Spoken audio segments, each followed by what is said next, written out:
Good afternoon everyone, and welcome back to the Rah Rah Rabbit. So before I start this video, I just wanted to announce that Rhys Jones, or Rhys Jones 87 as he is known here on YouTube, is back and making videos once again, which is an incredibly exciting time for the Lucid Dreaming community.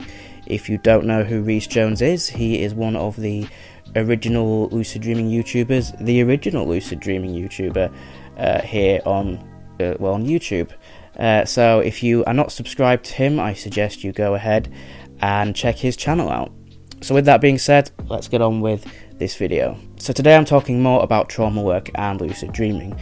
For those of you who are new to the channel or who don't know, I have a working diagnosis of dissociative identity disorder, which basically means that when I was given that diagnosis, they weren't too sure if it was correct because I have many things going on in my brain, and they weren't totally happy at that point in time with that diagnosis.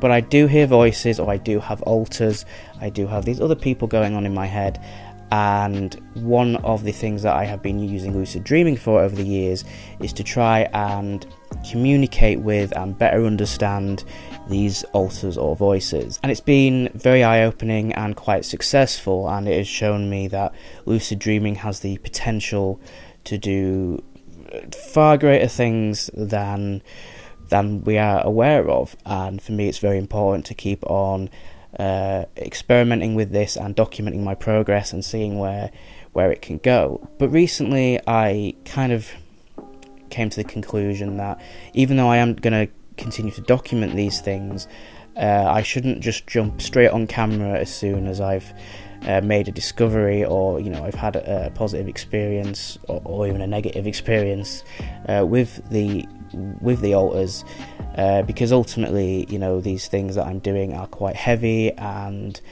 I need time to process it myself before I start making videos about it. Because the alters are their own people. They are people. They are people that live in me. They are me. That's a pretty terrible way of describing it, but obviously I think some of them are a bit hurt that I'm treating it all as like one big experiment, and I'm kind of exposing them and myself a little bit. So that's kind of where I am with that, and that kind of brings me on to the topic of today, doing trauma work and lucid dreaming. So recently I spoke at one of Charlie Morley's workshops about this topic.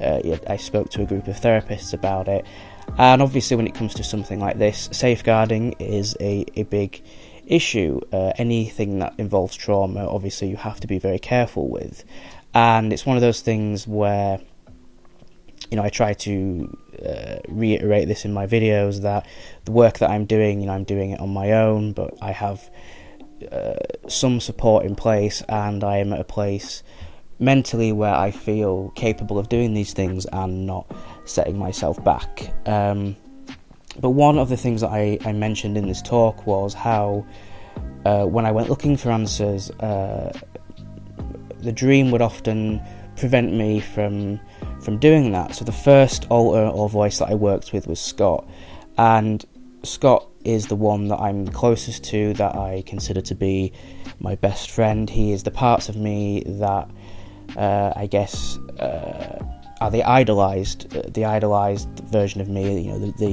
the best version of me, I suppose. And considering we had sort of a good relationship, I thought that was the best place to start when initially trying this out.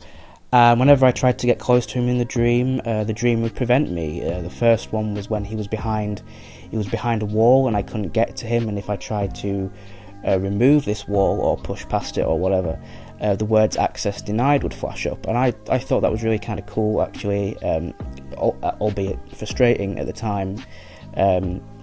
But it was almost like the dream or my subconscious, my mind wouldn't allow me to access information that it didn't want me to access at that time. And I wondered if this was the same for other people, that if you're trying to access trauma through dreams, would there be a mechanism in place that prevents that from happening? And since then, with the other alters that I've tried with, similar things have happened, where I just can't get to them, or a lot of the time dream characters tend to really freak out and try and dissuade me or distract me from my goal. So that was just the first thing that I kind of wanted to put out there, and particularly if there are other people who are doing similar things, who have tried to do similar things with their own alters, it'd be interesting to know if it's possible, if it has been possible for you to, I guess, access information that has been repressed with ease, or if it's been a similar thing to me where my brain kind of won't let me get there until it thinks I'm ready for it. It certainly is a pretty helpful mechanism, particularly, in this context with trauma, because, re-triggering yourself or re-traumatizing yourself is obviously not the goal here. So yeah, that was just like the first thing that I kind of wanted to mention. The second thing is Robin. Robin is the sort of latest addition to the team. He is a young voice or alter. I can't quite place an age on him, but I'm going to say like 7, but I don't really know what a 7-year-old is, so I don't know.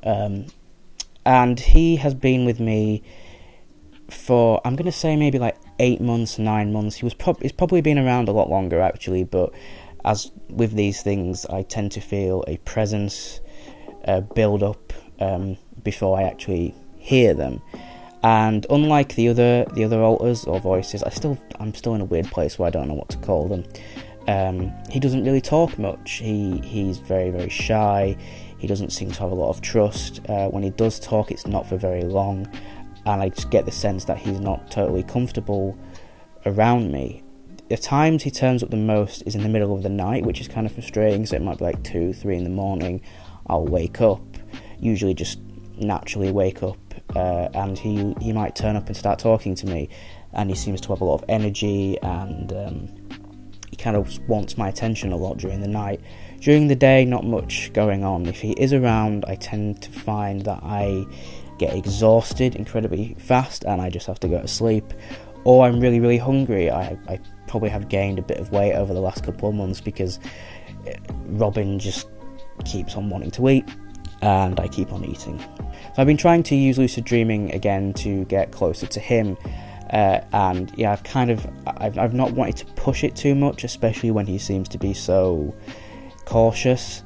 So unlike the other alters where I would kind of call for them to come forward and I'd be in with the questions, I'm not asking him to come forward. I'm just letting him know that, hey, if you want to say something to me, then feel free, you can come forward if you want, but if you don't want to talk, I just want you to know that I'm here and I'm willing to listen, and I figured that's the best approach.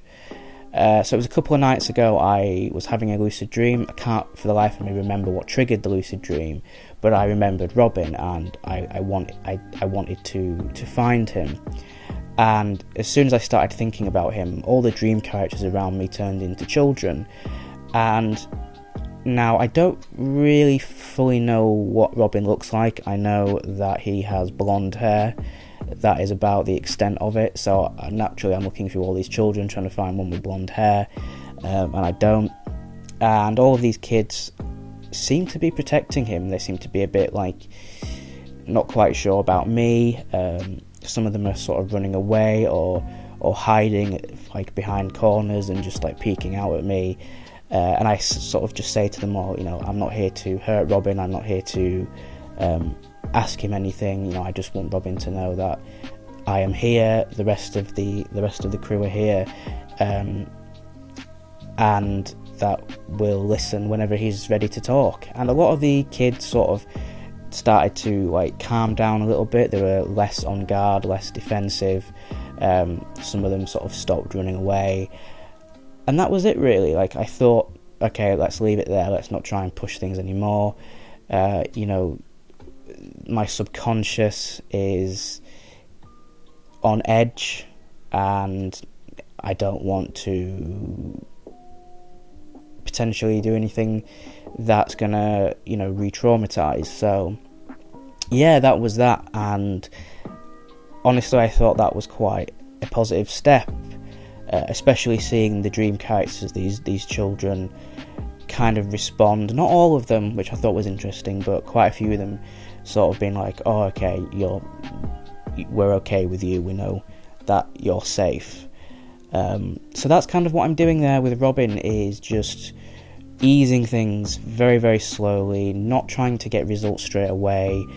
Because again, I think, as I mentioned earlier in the video about, just jumping on camera and talking about it,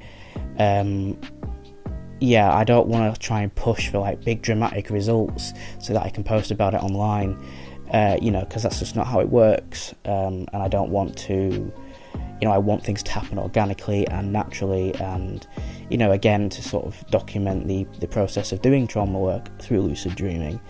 So that's pretty much it, I think. I will leave the video there.